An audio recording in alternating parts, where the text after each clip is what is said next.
Oi, pessoal! A terceira temporada do Café com Mais Leite, o videocast que é a voz da pecuária leiteira, está no ar. E como sempre, você é o nosso convidado especial para mergulhar com a gente nesse balde cheio de informações e oportunidades. Hoje vamos falar sobre uma das atividades mais importantes de um sistema de produção de leite, é a criação de bezerras. Os cuidados essenciais e as boas práticas de manejo são o foco desse episódio, que vai contar com a participação de 3 especialistas do setor. Vamos lá, então, apresentar essas 3 feras para vocês. Começando aqui com o Eduardo Pires, ele que é coordenador técnico, especialista de grandes animais da Boehringer Ingelheim. Edu, terceira temporada, terceira vez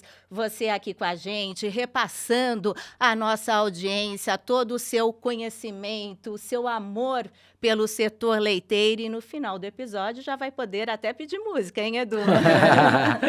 Sem dúvida. Obrigado, Paulinha, pelo convite. Um prazer estar aqui com a professora Carla, a professora Viviane, 2 grandes referências aí na pecuária leiteira, né? Obrigado. Com certeza, estreando então aqui com a gente no Café com Mais Leite, a Viviane Gomes, ela que é médica veterinária, professora do Departamento de Clínica Médica da Faculdade de Medicina Veterinária e Zootecnia da USP. Bem-vinda, Vivi, um prazer recebê-la. Muito obrigada, o prazer é todo meu. Obrigada mesmo por essa participação hoje junto com vocês. A gente que agradece. E fechando então esse trio de peso, a Carla Bittar, ela que é engenheira agrônoma, professora de manejo e nutrição de bovinos leiteiros do Departamento de Zootecnia da Exalc USP. Bem-vinda também, viu, Carla? Obrigada, Paulinha. Obrigada pelo convite. É um prazer estar aqui e poder colaborar com vocês. É isso aí. Edu, quando falamos em boas práticas de bezerras leiteiras, é sempre importante ter em mente que a bezerrinha de hoje é a vaca do futuro. Então, são vários cuidados determinantes que vão garantir o bom desempenho desses animais ao longo do ciclo produtivo, não é verdade? Sem dúvida, Paulinha. É importante o que você comentou, né? Que essa bezerra ela vai ser a vaca de amanhã, mas a gente quer, preferencialmente, que essa vaca ela tem o primeiro parto antes dos 24 meses. Então, os cuidados na fase de cria são fundamentais.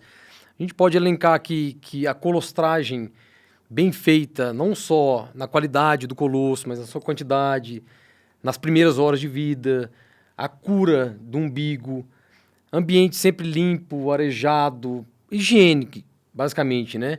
Então, são fatores assim, determinantes para a gente fazer uma boa fase de cria.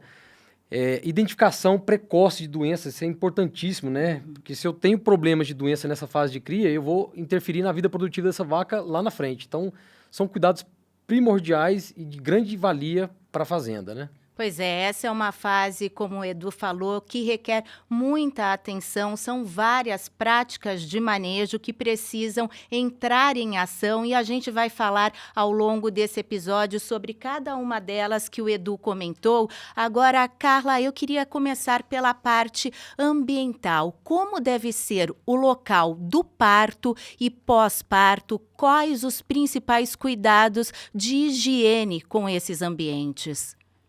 É assim, muito a gente tem que já se preocupar com o conforto da vaca. A vaca, no pré-parto, se ela não tiver conforto, ela vai produzir menos colostro, né? E o estresse térmico, assim, a falta de conforto, pensando em temperatura ambiente, vai diminuir também uma série de processos que acontecem já com a bezerra. Então, a bezerra ela vai nascer normalmente com menor peso, ela vai ter uma menor capacidade de absorver os anticorpos que estão no colostro. Então, tudo que você já fizer para garantir um conforto dessa vaca pré-parto vai beneficiar também a bezerra. Além disso, o ambiente de nascimento, ele precisa ter um mínimo de limpeza, né? Lógico que quando a gente fala em produção animal... O máximo, né, Carla? Né? Seria Não, o que, tem que ter o mínimo o que a gente- desejável ou o máximo para Exato. garantir um ambiente que tenha o mínimo de contaminação possível, porque esse animal ele nasce desprovido de anticorpos. Então, isso quer dizer que se ele nascer num ambiente muito contaminado, ele vai se tornar contaminado e isso, né, reduz muito a saúde do animal durante toda a sua vida, a gente pode dizer, né? Isso é mais perceptível no início, mas a gente tem um efeito que é ao longo da vida, quando o animal não tem uma boa colostragem ou ele teve uma grande contaminação microbiana antes mesmo de receber o colostro. Então, assim, a gente tem muita preocupação hoje com nascimentos na pista de freestall, mas também em compost barn que não são bem manejados e a cama é muito contaminada. É isso aí. Agora, Viviane, logo que a bezerrinha nasce, o primeiro manejo que deve ser realizado é a colostragem. Qual a importância dessa prática, de um colostro de qualidade? Eu também queria já aproveitar para saber se é verdade que as bezerras, quando nascem, não têm imunidade nenhuma. Na verdade, existem uma série, digamos assim, de confusões, né, em relação a essa questão do status imunológico da bezerra, né? Na verdade, durante o desenvolvimento ali, enquanto a vaca está gestante, a bezerra, ela vai desenvolvendo todos os órgãos, todos os tecidos. Ela tem todas as células do sistema imune que são fundamentais para montar uma resposta contra determinado agente infeccioso. Conforme a professora Carla disse, isso pode acontecer de uma forma muito precoce, já ali no ambiente da maternidade, porque a cama realmente é um grande desafio, né? Dentro de todo esse contexto que a gente tem discutido. Então, o que acontece? A bezerra nasce com todos os órgãos, todos os tecidos, todas as células. Ela é apta para montar a resposta imunológica, mas o que acontece é que vai demorar um tempo para ela amadurecer esse sistema imunológico. Então, no início da vida, essa resposta ela vai ser, digamos assim, um pouco menos intensa e o animal vai precisar de um período maior para conseguir montar essa resposta quando comparado com o adulto. Então, isso daí vai acontecer nos primeiros meses de vida e, na verdade, ela vai ser compatível com o animal adulto só quando ela tem ali 6, 8 meses de idade, né? Que é o período aonde a gente chama aí de puberdade. Então, nesse cenário, né? Enquanto ela vai amadurecendo esse sistema imunológico, o colostro vai ser o pano de fundo ali, digamos, que vai proteger essa bezerra nas suas primeiras semanas, né? A gente pode dizer até os primeiros meses de vida. Então, é um manejo fundamental, a gente fala que é o manejo prioritário, é a chave do sucesso no sistema de criação de bezerros e a gente tem aí uma série, digamos assim, de indicações, né, para conseguir atender o máximo em termos de eficiência de colostragem. Agora, Carla, além da qualidade, que é ponto-chave do colostro, tem outros 2 fatores que eu gostaria de chamar a atenção. É o tempo de ingestão do colostro após o nascimento e a quantidade oferecida às bezerras, né? Isso também vai impactar no sucesso da colostragem. A gente considera esses 3 fatores como o tripé da colostragem, né? Isso é quase que um jargão. Com relação ao tempo, a gente tem uma série de trabalhos que mostram que a máxima eficiência de absorção ocorre até por volta de 6 horas. Né? E a partir daí, ela começa a reduzir gradativamente até que por volta de 24 horas o animal perde a capacidade de absorver essas grandes proteínas que são as imunoglobulinas ou os anticorpos. E isso ocorre por conta de uma renovação das células no intestino. O outro fator que você chama atenção é a questão do volume, né? Da quantidade que eu vou fornecer. E, na verdade, o volume ele está atrelado com a qualidade, porque o que eu tenho que entregar, no final das contas, é uma quantidade de imunoglobulinas que esse animal vai ter a possibilidade de absorver, desde que, né, eu obedeça esse tempo. né? Então, hoje, a gente tem uma recomendação de fornecer a primeira refeição até no máximo 2 horas depois do nascimento, porque eu tenho que aproveitar a máxima capacidade dessas células em absorver os anticorpos, e uma segunda refeição por volta de 6 a 8 horas depois, né? Então, nessas primeiras 8 horas, que é o que a recomendação considera, a gente vai ter o máximo de eficiência de absorção. Mas, assim, a gente não pode falar de qualidade de maneira muito simplista, né? Muitas vezes a gente olha para a qualidade só pensando na concentração de anticorpos, e hoje a gente já sabe que a carga bacteriana desse colostro vai afetar fortemente também essa absorção. Então, a maior parte das fazendas hoje só olha para a concentração de anticorpos, né, e fazem isso utilizando um refratômetro de Brix, mas a gente precisa olhar com, assim, um pouquinho de mais cuidado com relação a carga bacteriana, que, de novo, está relacionado com higiene, né? Então, a gente vai ver, assim, rotineiramente, que higiene é um fator bastante importante em todos os processos, desde o nascimento, da colostragem, a gente vai ver do alojamento, né, de utensílios, tudo tem, assim, a higiene tem um peso grande aí no sucesso. O Edu gostaria de complementar, né, Edu? Na verdade, uma dúvida, professora, o ponto de vista de vocês em relação à utilização de sonda como um protocolo em fazendas, né? A gente entende que grandes fazendas têm um volume muito grande de partos em determinada época do ano, às vezes com limitação de mão de obra, e às vezes eu não consigo ter aquele processo de retirar o colostro, fornecer uma madeira. Então, as fazendas normalmente têm os bancos de colostro, né? Que é uma recomendação muito, muito boa.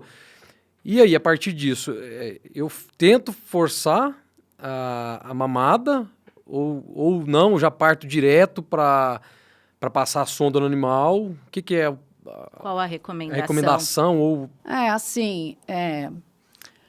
O ideal é você deixar as coisas acontecerem de forma natural. Então, deixa a bezerra mamar. Se a bezerra não tem reflexo de mamada, se ela nasceu com baixo vigor, se ela é fruto de um parto difícil, normalmente isso vai acontecer, a gente vai ter que forçar. E aí, passa a sonda, né? Algumas propriedades tomam a decisão de usar a sonda de maneira rotineira. Eu não sei qual a opinião da professora Viviane, mas eu pessoalmente, eu não gosto dessa recomendação. Eu acho que, assim, tenta, se a bezerra não mamar voluntariamente, aí passa a sonda. Porque também, assim, embora passar a sonda seja uma prática muito simples, existe um risco da coisa não funcionar muito bem, se o funcionário não foi bem treinado, se é o folguista que não passou por treinamento. Então, assim, o ideal é deixar a bezerra mamar. Viviane tem a mesma opinião, Viviane? Eu concordo com a professora Carla, porém, eu acredito que os rebanhos maiores, onde você tem o número de nascimentos maior do que 10 bezerros por dia, você já acaba ganhando uma vantagem em termos de, pensando ali em equipe, tempo de colostragem, né, utilizando a sonda. Então, eu acho que depende muito do número de animais que vão nascer, né, ao dia na fazenda. Porque eu acredito que o mais importante é você ter um bezerro bem colostrado, já que o colostro é um dos principais mecanismos, né, para o manejo de prevenção de doenças ali ao início da vida. Então, eu prefiro ter 100% de eficiência de colostragem do que ficar tentando investir muitas vezes no natural quando você tem esse grande número de nascidos. Porque demora, né? Eu já tive a experiência.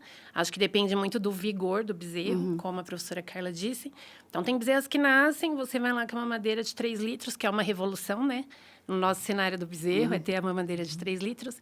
E ela mama rapidamente. Tem outras que, com menor vigor, elas não têm, digamos assim, essa vontade de ingerir aquele colostro ali de uma forma tão rápida. E aí a gente fica, eu chamo de saga da mamadeira, né? Porque você oferece, daí vai para a geladeira, põe no banho-maria. E isso é repetido várias vezes, o que pode até aumentar a contagem bacteriana do colostro. Então, depende de cada fazenda. a gente adequar esses manejos, no meu ponto de vista. Agora, Viviane, supondo que o pecuarista, o produtor de leite, fez tudo isso direitinho, tomou os cuidados com a questão ambiental, com a qualidade do colostro, a quantidade, o tempo, como ele pode ter certeza que a colostragem foi bem sucedida e que as bezerras garantiram a imunidade necessária? Então, geralmente o que a gente recomenda é a coleta de sangue, né? Em um tubinho sem nenhum anticoagulante. Deixa aquele sangue ali dessorar, né? E aí, com a amostra de soro, a gente mede ou a proteína total, ou a gente pode medir também o famoso, né, Brix, como é dito assim a campo. E aí a gente tem alguns, digamos assim, alguns pontos de cortes para definir se o animal foi bem colostrado, sim ou não, né? Para a proteína, hoje eu recomendo 5,5 gramas por decilitro. Subir um pouquinho a reguinha, porque no passado a gente falava em 5 gramas por decilitro. E o índice Brix, pelo menos 8,4%, né? Isso para avaliar os indivíduos. Aí, hoje, tem uma nova proposta de abordagem do grupo em si, né? Então, quando a gente vai ali atender um bezerreiro, ou fazer um trabalho de consultoria, a gente pode coletar o soro, né, dos animais que tem. Pelo menos, assim, o ideal, o padrão ouro seria 2, 3 dias de vida para fazer essa avaliação. Mas existe a possibilidade de você fazer isso até 7 dias, porque daí você elege um dia na semana onde você vai coletar o sangue de todos os animais com menos de 7 dias. E aí, existe a possibilidade de você avaliar o coletivo, e aí é o famoso novo padrão ouro, né? Acho que a professora Carla tem de cor e salteado, provavelmente. Eu não vou lembrar os números exatamente. Na cabeça dela, mas praticamente... então, eu também não lembro por isso, né? Que inclusive, estou passando a bola para você, para me ajudar, pedindo ajuda para as universitárias. Mas, basicamente, a gente classifica em 4 categorias, né? Excelente, bom... satisfatório e aceitável e ruim, né? Então, temos ali uma tabelinha com os valores aonde de ponto de corte da proteína ou do Brix, e tem uma porcentagem de animais que tem que ser incluída em cada uma dessas categorias. Então, o excelente a gente tem que ter pelo menos 40% das bezerras com essa classificação, né? Então, a gente tem ali, digamos assim, um novo norte que a gente tem adotado para avaliar também o coletivo em si, né? Porque se o coletivo não está legal, então você tem que revisar todos os processos, né? Então, uma forma mais holística de checar o manejo de colostro, se isso foi adequado, se o bezerro adquiriu, né, a transferência de imunidade passiva adequada. Perfeito. Edu, a gente sabe que a categoria animal mais suscetível a doenças é a das bezerras, e tem outro manejo indispensável, que é a cura de umbigo. Então, eu gostaria que você falasse agora para a gente por que essa é uma prática tão importante e algumas dicas também em relação à secagem de umbigo. Perfeito, Paulinha. Sem sombra de dúvidas, o umbigo é a porta de entrada para tudo isso que tanto a Viviane quanto a professora Carla comentaram aqui, né? O ambiente estiver sujo, seja bactérias do gênero coliforme ou os streptococcus, enfim, podem adentrar pelo umbigo do animal e serem alojados, por exemplo, a gente é comum ver em fazendas o que a gente chama em Goiás como mal do duro, né? Que é as poliartrites, né? São as lesões que acontecem nas articulações dos animais, que é um indicativo muito forte que esse animal passou por um processo de falha de cura de umbigo, né? Então, a gente pode ir desde as artrites até a sepsis, né? Que é uma infecção generalizada, e a morte desse animal. Então, assim, um quadro que pode evoluir muito rápido, né?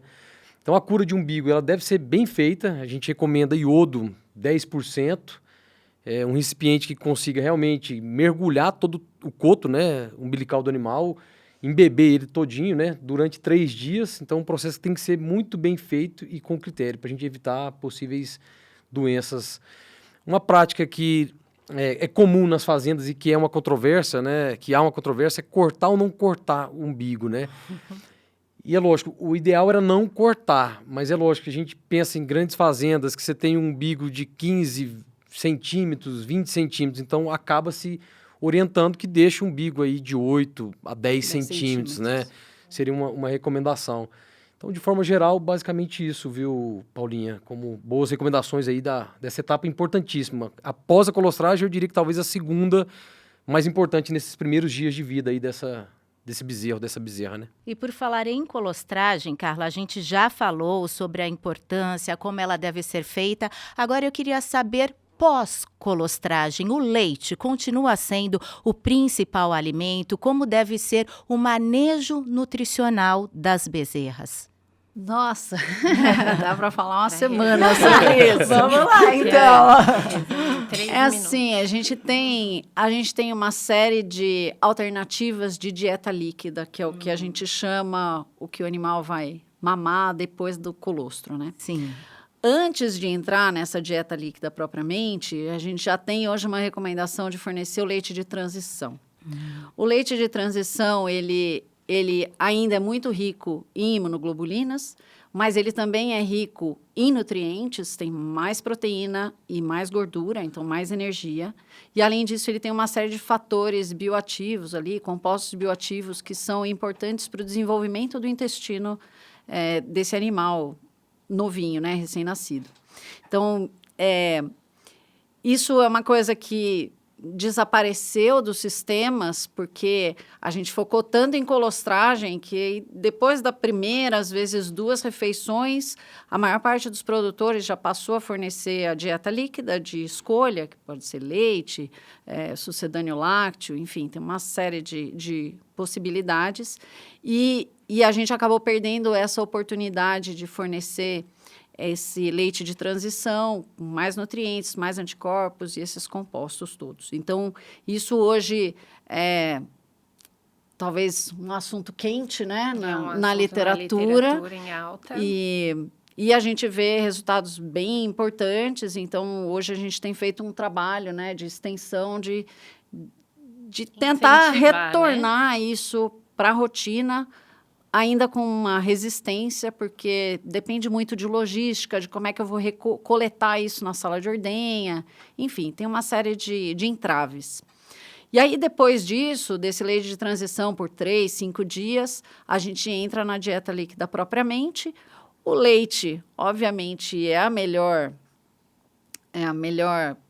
alternativa, pensando em nutrientes, porque a mãe natureza fez isso, né? Durante quantos milhões de anos, né? Selecionando e elaborando um produto que atende exatamente à exigência desse animal, pensando que ele iria mamar à vontade, que seria aí 10, 12 litros. E não é isso que a gente faz hoje, né? Assim, poucas fazendas fornecem essa quantidade ou deixam o bezerro mamar à vontade. Então, o que a gente busca hoje é ter altas taxas de crescimento, altas taxas de ganho, com diferentes alternativas, de novo, sendo o leite provavelmente a melhor, mas a gente tem sucedâneos lácteos hoje muito bons no mercado e que, trabalhando de maneira correta, vão trazer o mesmo desempenho que a gente obtém com o leite. Então, assim, é uma tecnologia importante, né? Uma alternativa importante, mas a gente precisa trabalhar direito para ela se igualar ao leite. Viviane, tem outros aspectos que a gente ainda não comentou, mas que você acha que o produtor de leite tem que ter atenção? Eu acho que a gente, no meu ponto de vista, né, quando eu olho assim para o sistema de criação de bezerras e as necessidades que as bezerras têm, né, eu acho que muito aqui já foi abordado. Mas se eu tivesse que falar assim, 3 manejos prioritários, né, para garantir a vaca do futuro, né, como foi dito, eu consideraria a colostragem, com certeza, o plano nutricional, que a professora Carla abordou aqui, e os protocolos sanitários, né, entre parentes, biosseguridade. Então, eu acho que essa é uma questão que a gente vem falando aqui, né? Muita bactéria na cama, bactéria no colostro, como que o ambiente vai ser importante. O Eduardo falou da questão da contaminação umbilical, né? Então, a gente observa que, na verdade, a bezerra está dentro de um cenário onde ela está sendo bombardeada por uma grande quantidade de micro-organismo e controlar essa carga microbiana, ao meu ver, ela é também uma, digamos assim, uma prioridade, né, em todas as fases, desde a maternidade, berçário, bezerreiro. Então, isso vai ser bem importante, junto, né, Eduardo, acho que com os protocolos de vacinação também, que são bem importantes. Na verdade, a gente não vai ter, no meu olhar, né, da sanidade, a gente não vai ter uma única medida, mas eu considero que fazer um bom diagnóstico, entender quais são os micro-organismos, um bom protocolo de biosseguridade e um bom plano de vacinação, aí esses 3 elos, né? A gente fala até que o banquinho ele é sustentado por esses 3 pilares, né? E isso daí vai ser fundamental, essa abordagem nessa questão, assim, na visão do controle das doenças infecciosas. Edu, então, já aproveitando esse gancho da Viviane, eu queria que você contasse agora à nossa audiência pontuasse as principais doenças que podem prejudicar o desempenho das bezerras e falar um pouquinho sobre essa questão da biosseguridade, das soluções da Boehringer, principalmente para as bezerras já desmamadas. Se a gente for pensar que as principais doenças que acometem as bezerras de 0 a 70 dias, vamos pensar no tempo de desmame, a gente poderia elencar aqui diarreia, sem sombra de dúvidas. Eu até peguei um dado do IDEAGRE, acho que de 2020. 21% das bezerras até 12 meses de idade morrem em função de diarreia. Então, assim, um número muito alto, né? Doença respiratória bovina, salvo engano, em torno de 15% das bezerras também morrem até os 12 meses de idade em função de pneumonias. E aí nós temos outras doenças, né? Nós podemos elencar aqui, a gente estava discutindo anteriormente, as clostridioses, né? É que eu costumo até brincar, né? E eu abordo bem isso lá nas aulas de clínica, que diarreia, na verdade, não é uma doença, né? É um sintoma.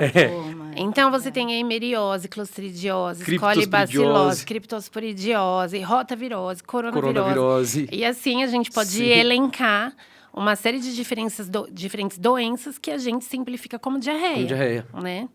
Então, isso também é uma questão bem importante, né?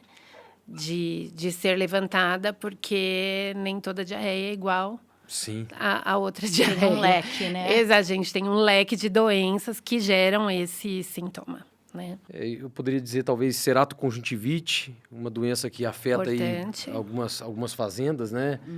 É conhecida como olho azul, né? É uma bactéria, Moraxella bovis, então tem que tomar cuidado com moscas na propriedade.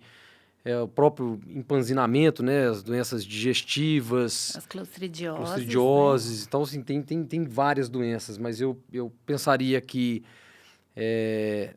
as diarreias, né? Pensando no complexo de todas essas doenças, rota, coronavírus, criptosporídeo, eiméria, mas as doenças respiratórias bovinas, né? Eu acho que seriam as principais causas de atenção e de morte, né? Tem uma importante, que é a tristeza parasitária. Principalmente pós o desmame. Que é, assim, um gargalo enorme em muitas fazendas, muitas. Pós-desmame, eu diria que talvez seria a principal doença, causa né? de mortalidade. E se eu não me engano, o índice IDEAGRE também relata, acho que em torno de 20% das bezerras até 12 meses de idade morrem em função da tristeza, mas mais após o desmame. E aí, considerando a sua pergunta até os 12 meses, sem sombra de dúvidas, é muito importante, né? A tristeza parasitária. Você falou desmame, né? Quando que deve ocorrer a desmama e quais as diferentes formas, Edu? O desmame, o ideal é sempre ter peso e idade como uma balança, né? Mas isso vai depender, por exemplo, um animal Jersey, ele nasce com um peso diferente do holandês, então a gente nunca vai poder... É relativo. Mas, normalmente, se a gente pudesse passar uma receita de bolo, a grosso modo, e aí me corrija se eu estiver errado, viu, as professoras aqui, é dobrar o peso ao nascimento. Então, uma bezerra nasceu com 35 quilos, ela vai ter que ser desmamada aos 70.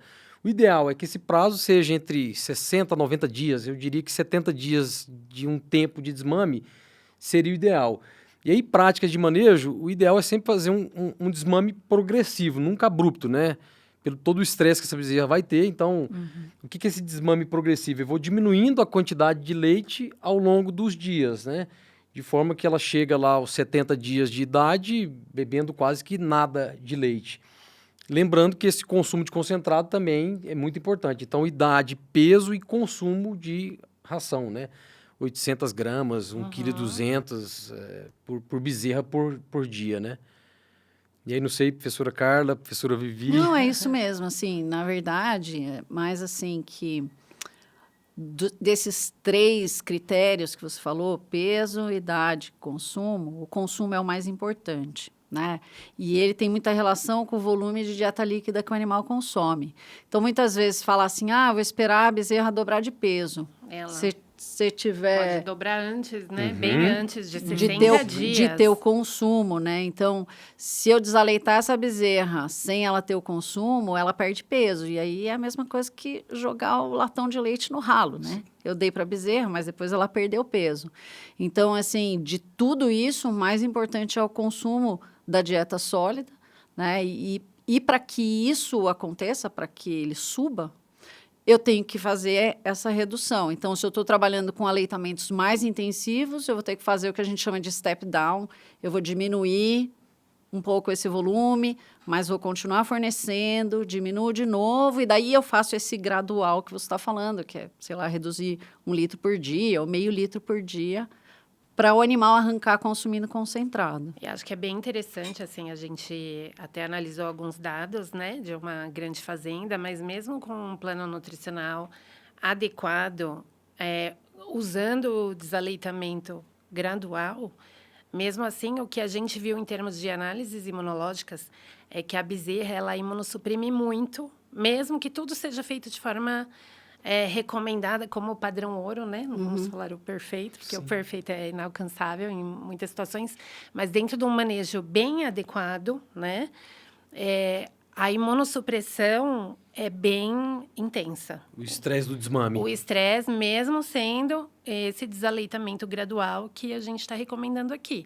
Então, eu acho que olhar para esse animal que está passando por essa fase de adaptação e, de repente, fornecer, digamos assim, outros manejos que facilitem a vida desses animais durante esse período, vai ser fundamental para a próxima etapa, né, de vida aí, só ali com a ingestão da dieta sólida, e que vai ser a fase que vai coincidir com o desafio pelos agentes da tristeza parasitária bovina. Então, a gente tem que garantir o máximo de conforto, bem-estar, olhar para esses animais nessa fase de adaptação com bastante carinho, porque isso vai ser fundamental para como ele vai responder para o próximo desafio que ele vai enfrentar ali na sua fase seguinte. Ô Carla, e após o desmame, tem algumas outras práticas ou dicas que você pode dar aos produtores de leite? Assim, a professora Viviane já falou, né, da gente tentar diminuir o estresse. Sim, na verdade, que já é um período, né? Isso é essencial. Então, assim, a gente ainda não sabe muito bem qual é a melhor forma de fazer isso, mas a gente tem práticas para tirar o animal de uma situação individualizada, de alojamento e agrupar. Então, isso preferencialmente sendo feito aos pares. Então, eu nunca vou colocar a bezerra sozinha no lote, né? Ela sempre vai com uma parceira, uma amiga. Existem estratégias de enriquecimento ambiental para o animal se distrair com algumas coisas, apesar de que isso pode ser feito ainda antes do desaleitamento ou durante o processo, por exemplo, fornecer feno. É uma forma de, além de melhorar a alimentação do animal, ter um enriquecimento ambiental. Tem escovões, bola, enfim, tem uma série de objetos aí que a gente pode utilizar. Mas acho que o principal de tudo é o animal estar adaptado à dieta. Né? Então, assim, se eu fizer o desaleitamento sem um bom consumo, sem ele já consumir volumoso, a hora que eu coloco esse animal no lote, no piquete, e ele está lá chateado porque não recebe mais leite, né? Assim, eu mudo também a rotina, a interação que esse animal tem com o tratador diariamente, que a gente subestima, mas ela é bastante importante. Né? A hora que eu coloco ele lá, ele vai sentir. Né? E esse aumento no cortisol é exatamente o que vai suprimir, né? E aí também eu acho que é um ponto bem importante assim, a destacar que ainda muitos produtores eles realizam a famosa mochação, muitas vezes sem anestésico, bem no primeiro dia do desaleitamento. Então, isso, imagina, né? Numa situação ideal que eu coloquei dentro de um experimento, os animais já têm uma supressão das respostas imunes. Imagina aquele que vai ser mochado, muitas vezes com ferro, né? Que ainda é maior prática que a gente vê. E ainda tem a questão dos protocolos de vacinação, né, Eduardo? Tem muita gente que acha que você tem que vacinar naquele momento. E é um momento, no meu ver, mais inapropriado para você vacinar o animal, já que ele está nessa fase de imunossupressão. Então, você está investindo num produto, mas que você não vai ter o máximo de resultado, que é o que a gente fala. Vacinar é o ato de aplicar uma formulação, a vacina. Mas não necessariamente é sinônimo de imunização. Porque para o animal responder, montar uma resposta contra aqueles agentes que tem na vacina, vai depender muito da capacidade dele de montar a resposta imunológica. Então, ele está extremamente estressado. É extremamente inadequado, no meu ponto de vista, investir em uma vacinação nesse momento. E quando devem, então, ser iniciados protocolos de vacinação? A Viviane falou sobre a sanidade agora há pouco, sobre a biosseguridade, e tudo isso são preocupações da Boehringer.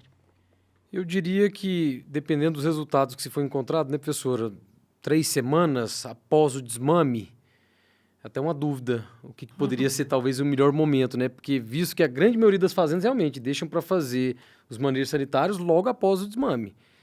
E a gente vê isso muito também no gado de corte, que não é o momento propício para ser feito, mas as principais vacinas de clostridiose, sem sombra de dúvida, raiva, entra vacina contra brucelose, as vacinas reprodutivas em algumas fazendas já começam a utilizar contra leptospira, IBR, BVD. Então, tem um protocolo realmente massivo que deve ser feito, mas com esse olhar, né? Não faço ele no momento do desmame. Talvez 3 semanas após... Na verdade, a gente mexeu aí no calcanhar de Aquiles. Vespeiro. No vespeiro, né?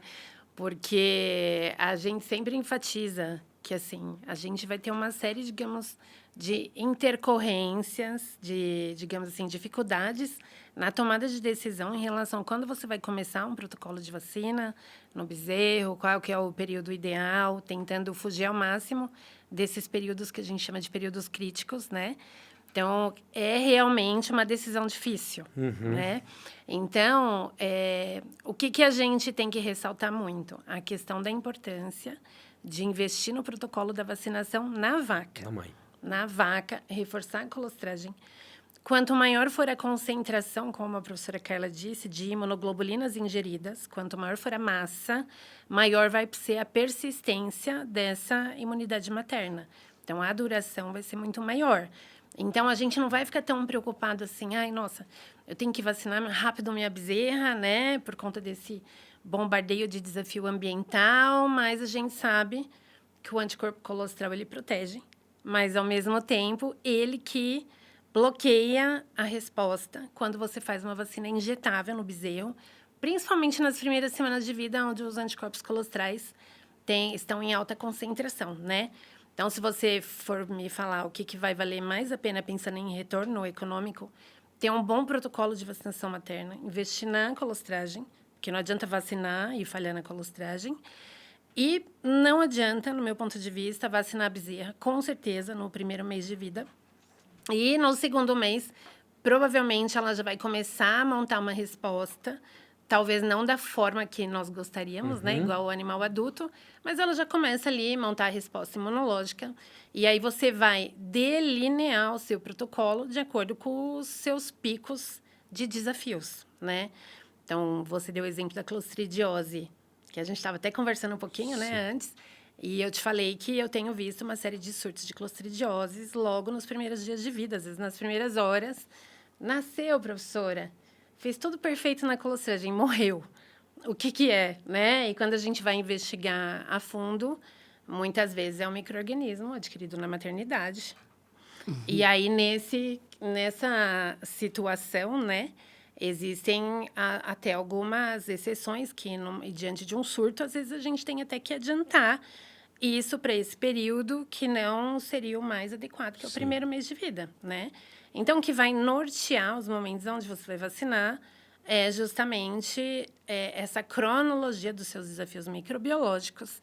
E, ao máximo, o que a gente tem que fazer é desviar dessas fases críticas. Como exemplo aí, a gente deu a questão do desaleitamento.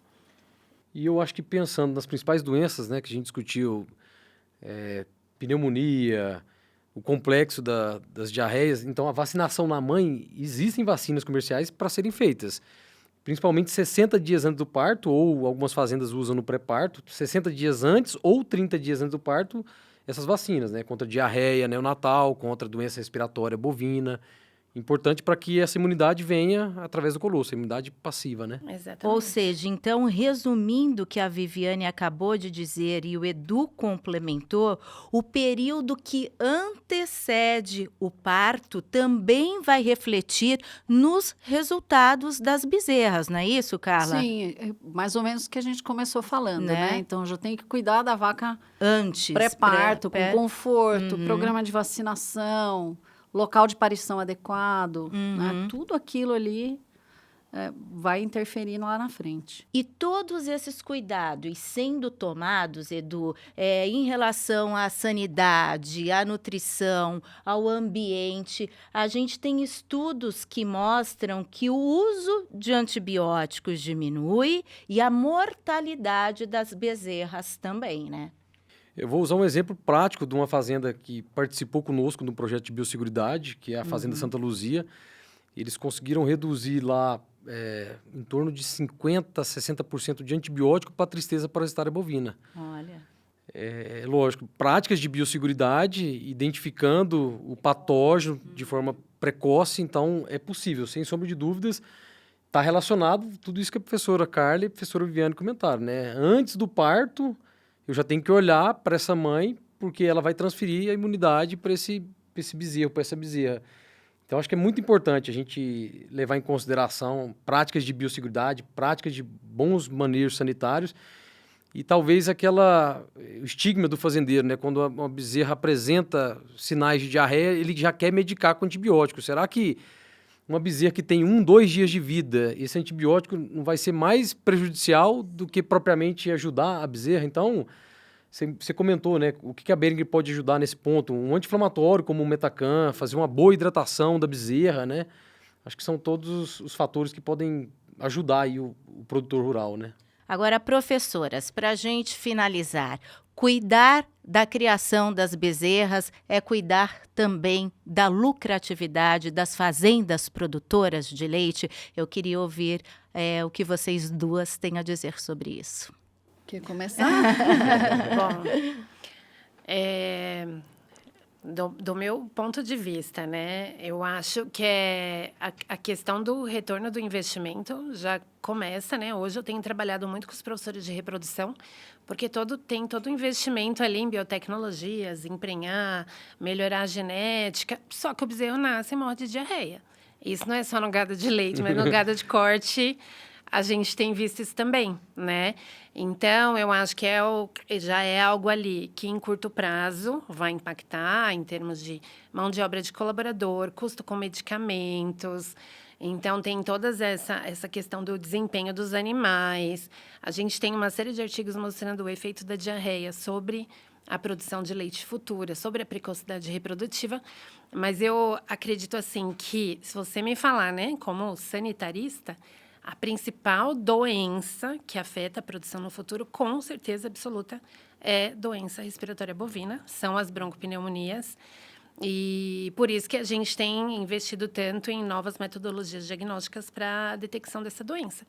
Então, se eu tivesse que pensar do efeito da doença em relação à lucratividade futura, com certeza, se eu tivesse que escolher uma doença para focar, eu focaria num plano de controle de doença respiratória bovina, né? E é algo que a gente trabalha também bem junto, né, Carla? Porque, assim, não adianta também investir num excelente plano nutricional, num excelente sucedâneo, num plano nutricional intensivo, e aí a bezerra tem diarreia. Ou é um rebanho que é positivo para diarreia viral bovina, ou é um rebanho que está passando por problemas com o Mycoplasma bovis, né? Então, a gente tem que levar em consideração tudo isso. É uma sinergia. Eu já tenho uma visão de nutricionista, né? A sanitarista, a nutricionista. Nutricionista. Assim, o animal, quando nasce, ele já tem um valor que está muito associado com essa questão do manejo reprodutivo, né? Tem um custo de manutenção da própria vaca, enfim. Ele já tem um custo ali, na verdade, ele tem um valor, né? E isso, a depender da fazenda, é um valor enorme, porque a fazenda, ela tem uma marca, que é a genética dela, né? Tem um nome, né? E aí, depois disso, a gente tem várias oportunidades de aumentar o potencial de produção desse animal simplesmente através de estratégias nutricionais.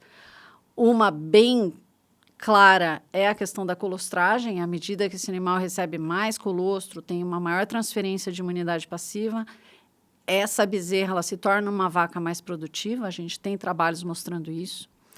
A outra oportunidade é o ganho de peso desse animal durante o período de aleitamento. Quando ele ganha mais peso, também produz mais leite no futuro.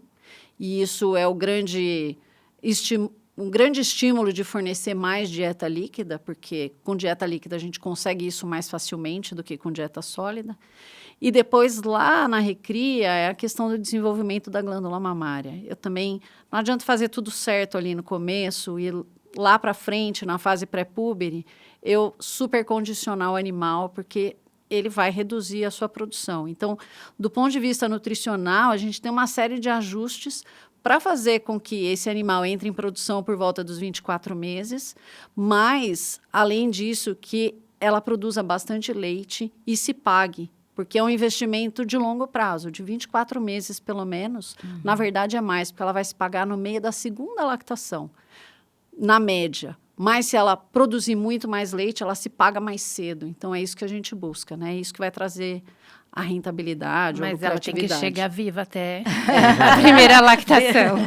Considerando que toda a parte sanitária esteja correta, né, a gente segue com o plano nutricional. Olha, Carla, Viviane, em nome de todo o time da Boehringer, muito obrigada por essa aula tão produtiva hoje que vocês proporcionaram a toda a nossa audiência. Voltem muito mais vezes, viu? E, Edu, muito obrigada a você também. Fica aí a lição de casa aos nossos produtores para que assim possam assegurar cada vez mais a produtividade, a longevidade das vacas e a lucratividade dos plantéis, não é mesmo, Edu? Exatamente, Paulinha. Obrigado. Passou tão rápido essa nossa conversa aqui. Sempre muito bom.